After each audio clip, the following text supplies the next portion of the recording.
Thank you, Mr. Speaker. We have all been in awe of the bravery of the Iranian people since the death of Mahsa Amini over 5 weeks ago. The Iranian people have taken to the streets to express in no uncertain terms that the sustained repression of their rights by the Iranian regime must end.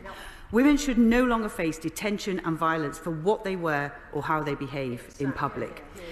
The Iranian regime's use of live ammunition and birdshot against protesters is barbaric. There have been reports of at least 23 children having died, and NGOs suggest over 200 deaths during the protests. Mass arrests of protesters and the restriction of internet access are sadly typical of this oppressive regime's flagrant disregard for human rights. These are not the actions of a government listening to the legitimate demands of its people for greater respect of their rights. It can be no surprise that the Iranian people have had enough.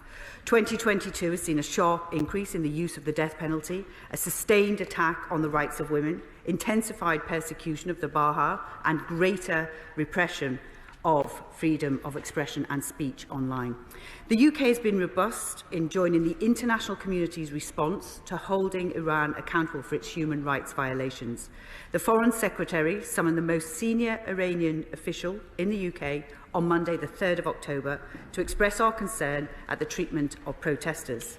On the 10th of October, the UK imposed sanctions on Iran's so-called morality police and 7 individuals responsible for serious human rights violations in Iran on Monday, the 10th of October. The UK has consistently raised the situation in Iran in the UN Human Rights Council and through other multilateral fora.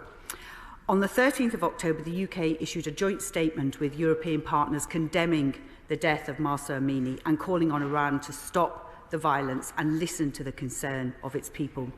On the 20th of October, the UK joined 33 other members of the Freedom Online Coalition in issuing a joint statement condemning internet shutdowns in Iran. We continue to work with our international partners to explore all options for addressing Iran's human rights violations.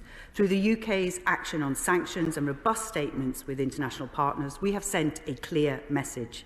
The Iranian authorities will be held accountable for their repression of women and girls and for the shocking violence that they have inflicted on the Iranian people.